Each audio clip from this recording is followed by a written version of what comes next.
నమస్తే RR family, నేను భూమి. ఈ మధ్య ఒక ట్రెండ్ బాగా వైరల్ అవుతోంది.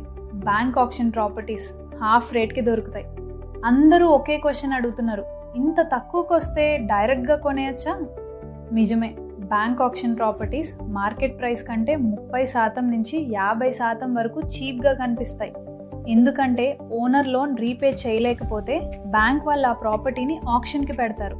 వాళ్ళ డబ్బు రికవర్ చేసుకోవడానికి. కానీ ఇక్కడే అసలు గేమ్ మారుతుంది. బ్యాంక్ రెస్పాన్సిబిలిటీ ఏంటి? లోన్ అమౌంట్ రికవర్ చేయడం వరకు మాత్రమే.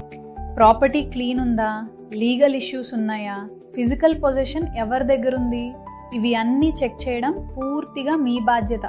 చాలామంది చీప్ అని వెంటనే కొనేస్తారు, కానీ తర్వాత court issues, hidden problems, position fights ఎదురవుతాయి. అప్పుడు అర్థమవుతుంది రియల్ కాస్ట్ ఏంటో. So golden rule, legal verification లేకుండా ఒక్క అడుగు కూడా వేయొద్దు.